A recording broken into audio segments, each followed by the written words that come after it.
Welcome back. Today's presentation is called Answering Objections and the Hard Cases. But before we get into that, I wanted to recap the major points from the previous presentation. We began by defining our terms: pro-choice, pro-life, abortion. What are we talking about when we say these words? Next, we look at the three major arguments which people use to defend abortion against the pro-life position. These are arguments concerning the nature of the baby and our moral duties to them. These are arguments we will return to over and over again today in today's presentation. They're like a foundation, a ground floor. You'll see how that plays out. Next, we discussed the limited application of pure argumentation, how conversion always involves a movement of the heart. Lastly, we mentioned common sidetracks. When talking to a supporter of legal abortion, the person will usually always try to steer the conversation into a number of tough ethical issues and extenuating circumstances. Last week, I recommended that we keep the conversation focused on the nature of the child and what abortion does to him or her. Those sidetracks can be answered in time, but not always. You don't always have to get into that. Well, today we're going to take those up.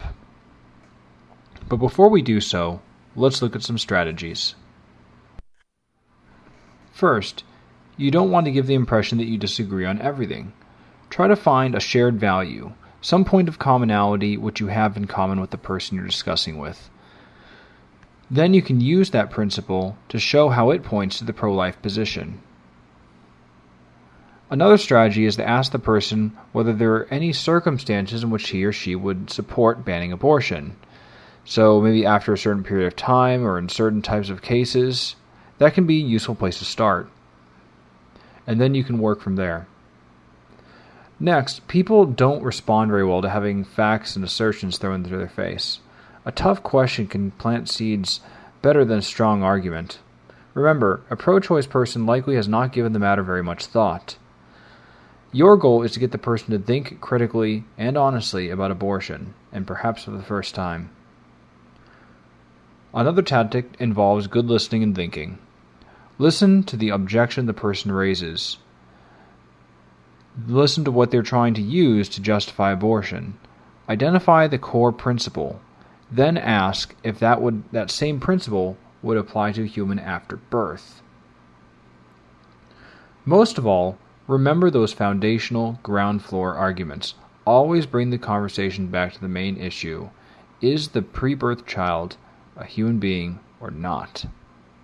Okay, now let's get into it. We're going to do a sample of the most common arguments and apply these strategies to them. One of the most common tactics is for the person to accuse you of trying to legislate your morality. So the person will say, "You can't legislate your morality on people," or "Not everything which is immoral has to be illegal." So let's first try to understand what's being said. The person is saying morality is private and has no place in the law. Well, in a sense, the law can't force you to have certain moral thoughts, but in terms of not being able to legislate things that have any sort of moral weight, that's complete nonsense. Every law has some sort of moral foundation. For instance, we have laws against animal abuse, assault, theft, and murder. All of these are both immoral and illegal. So now you can pose a question. You can ask, would you agree that it's immoral to physically assault a helpless child? Hopefully the person will agree that it is wrong to hurt kids. Well, then you can ask, do you think it's appropriate to have laws against assaulting children? Again, hopefully the person agrees that we should have laws against child abuse. Now you can follow up with, how about children in the womb? Now it's up to your friend to explain why it is wrong to assault children outside the womb, but okay to assault them when they're inside the womb. That drives the question back to the nature of the baby, which, as I said, is where the conversation always needs to go. A similar objection is made regarding the separation of church and state. The person will say that the First Amendment means you can't turn your religious doctrine into law, or They'll say, we have a separation of church and state, so you can't force your Christian teaching on non-Christians. Again, what is the principle here? The person is saying that religious precepts, dogmas, whatever you want to call them, cannot be made part of the law. Well, is that true? This is more murky than the previous objection. The answer is yes and no. There are some religious morals which aren't appropriate for law. So, for instance, you're not going to see a law demanding church attendance on Sunday. However, the Ten Commandments also ban murder and theft. And wouldn't you know it, we have laws against murder and theft. So, what gives? The point is that a teaching of religion can be made into a law if good, non-religious arguments can be made to support it. That's your task when talking to the person who supports the legality of abortion. So now you can find common ground. You can ask, you can say, murder and theft are both banned by the Ten Commandments, but can we at least agree that we should have laws against those? And hopefully your friend agrees that we should have laws against murder and theft. Now you can ask another question. Why not extend those protections to everyone, including the unborn? Now we're back to the nature of the preborn child. The next objection is particularly obnoxious, and it's uniquely experienced by men, so I guess girls can fast forward through this section, but I call it the argument from gender. Someone, either a man or a woman, might say to a pro-life man, abortion is a woman's issue. Men never have to worry about getting pregnant, and they have no right to force their opinions on women. First, you need to realize what's actually being said. You're being told to shut up, and that's all there is to it. If a person had a better argument, he or she would use that better argument. There wouldn't be a need to try to silence you based on the nature of your biology. But that aside, there are 4 ways that I suggest moving forward here. The first way is to show that you do have skin in the game, to personalize the issue. So you might say, I was once a baby in the womb, and for the first 9 months of my life it was legal to kill me. This is a human rights issue, because babies have the right not to be killed. So this recasts the issue instead of a woman's right to her autonomy issue and turns it into a human rights issue, which is what it really is. Second, you can point out that this is just a raw appeal to sexism. The pro-life argument is either true or false, and it doesn't matter if it's being defended by a man or a woman or a computer or a space alien. So you can point out that the pro-life position is backed up by real science, and telling you to shut up because you're a man is just using sexism to ignore the facts. Third, you can point out that the position is kind of absurd. The person is saying that the fact that you'll never get pregnant deprives you of the right to an opinion on the matter. Wouldn't that mean that infertile women don't have the right to have an opinion either? Think about it. They're not going to get pregnant either. And if that's the case, do we have to start having medical exams before a person is allowed to speak up about abortion? That'd be crazy. So you can say, how about we just listen to each other based on the strength of our arguments instead of judging each other based on our biology? Lastly, and this is perhaps the easiest method, is just to acquiesce. You can call up one of your friends who's a girl and pro-life and ask your pro-choice friend if she'd be more comfortable talking to her. But remember, chances are they don't want to hear it from anybody. The argument from gender, again, is just an excuse to not have to listen to you. Let's move on. Some people will appeal to hard financial situations. They'll say, there are women in terrible financial situations and abortion is their only option for maintaining their education and achieving their life dreams, so it needs to stay legal. And indeed, we don't want to deny the fact that people find themselves in terrible economic situations. We should never underestimate the desperation which people go through when they have a completely unprepared pregnancy and they're not prepared for a baby and they think they have no support network. But as a matter of human rights, this does not excuse an act of violence against a child. So you can use the tactic of applying the principle to a born baby. This person is supposing that terrible economic situations gives you the excuse to kill a human being. Would they be willing to apply that across the board? You can ask, Suppose a woman in dire poverty has a newborn baby. Would you agree with me that she should not be allowed to kill or harm that newborn baby just to save money? And of course, no one would say that you should be able to kill the newborn, because we recognize the right to life is important and economic situations don't excuse violence. Now use the same tactic of asking the question and looking for their limit. You can say, what if instead of a newborn, the baby was a day away from being born? What's the difference? If the person's willing to say that the baby a day away from being born is worthy of protection, how much further is he willing to go? 2 days? A month? 2 months? And if the person suddenly stops saying that the baby has value and is worthy of protection, you can ask why.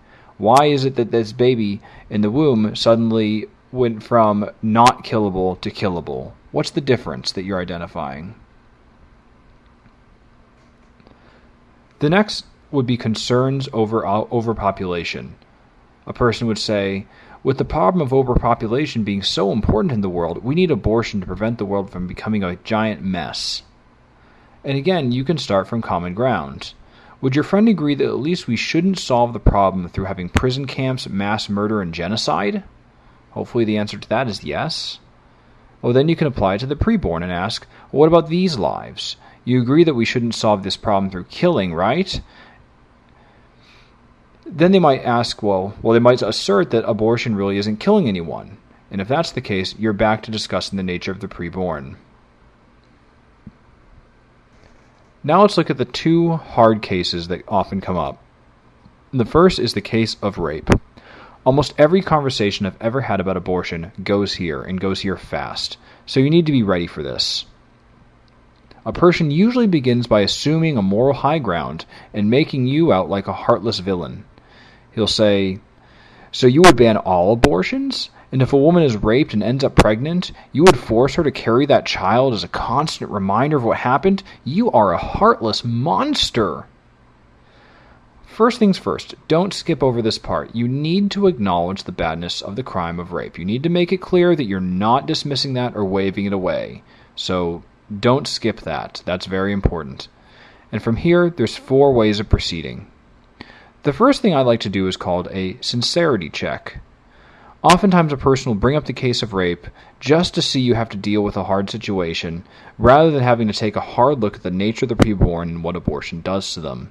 So the first thing I do is I point out the rarity of rape-related abortions. According to surveys by the Guttmacher Institute, they make up about 1% of abortions. So I'll ask the person if he'd be willing to outlaw abortions which are not in the case of rape. That is to say, the other 99%. Would he be willing to not ban abortions which aren't from rape? If the answer is yes, then that's a lot of common ground. That's 99% of cases. The person clearly understands the humanity of the preborn, so now you can ask why children conceived in rape shouldn't be protected. Are they somehow less human? Alternatively, the person might say he would oppose banning abortions which are not rape-related. That is to say, the person just doesn't oppose abortion whatsoever. And if that's the case, you can avoid the topic of rape entirely. It shows that the real issue, real issue for him was not rape, and they were just trying to get you off topic. So you can go back to discussing the other 99% of abortions. Do you see how that works? The next tactic is a little clever, maybe a little too clever. I once heard an apologist ask, why is rape illegal? And the person replied, well, it's a terrible act of violence against an innocent human being. And he replied, okay, so we can agree that we should have laws against violence directed at the innocent? And there was an awkward pause, because the person realized that abortion is violence against an innocent person. So you can apply the situation to the preborn baby. There are people out there in the world who were conceived through acts of rape. One such person is pro-life speaker Rebecca Kiesling. Would it be okay to kill these people, to kill her? And if it's not okay to kill her, why is it different for the preborn? Lastly, you can point out the injustice of the thing. The rapist, if caught, will be rightly sent to prison, and hopefully he stays there for a long time. But the baby, who is innocent, gets the death penalty. Is that really fair? You can ask, shouldn't we try to be compassionate to all of the innocent parties? This puts the matter back in the proper light. You, the pro-lifer, are not looking to be uncompassionate to the rape victim, but you want to be compassionate to everyone involved. The second common hard case which is brought up are instances of dangerous and even deadly pregnancies. Again, this is often presented in a very emotional way, a way which tries to cast you as a villain. A person might say, there are cases where pregnancy is so dangerous for a woman that abortion is the only safe option. Would you really tell these women that they have to die? These are the hardest cases to explain. So first, it could help to do the sincerity check tactic. These types of cases make up less than 5% of abortions. You can ask if the person would be willing to ban abortions in regular cases not related to mortal danger, the other 95%. If the case is no, and the person doesn't want to ban any abortions, again, you can stop right there. It shows the issue was never about dangerous pregnancies, and you can go back to talking about the general cases. If yes, and the person is willing to ban non-dangerous, or rather say, the person is willing to ban abortions which aren't in dangerous situations, you can start by explaining the pro-life moral philosophy in these areas, and that's what we're going to do now. The most commonly known case for a dangerous pregnancy is called an ectopic pregnancy, or a tubal pregnancy. This occurs when the embryo attaches itself to the fallopian tube and begins growing there. If left unresolved, the situation will result in the death of the mother and the child. This isn't the only case. There can be cases of cancer during pregnancy, or issues with high blood pressure, or other grave illness. The key is that you can't treat the key is that you can treat grave illness during a pregnancy, even if it poses a risk to the child. I'll repeat that. You can treat grave illness during a pregnancy, even if it poses a risk to the child. The difference is you're not treating the child like a disease and directly attacking the child. In the philosophy of ethics, this is called the principle of double effect, or you might think of it as the principle of side effects. This comes to play when a desirable thing comes along with an unavoidable bad effect. So think of how chemotherapy is used to treat cancer, but then severely weakens the body. You can pursue this course of action if the following criteria are met. First, the good effect and the bad effect must be truly inseparable. It really has to be the case that you can't have one without the other. Second, there has to be a justified proportion between the good effect and the bad effect. So, for instance, you wouldn't use an acne medication that makes you go blind, because the bad effect is way worse than the thing you're trying to achieve in the good category. Third, and this is the most complicated one, the thing you're doing can't be intrinsically evil. That is to say, you can't be trying to accomplish the good by doing something evil.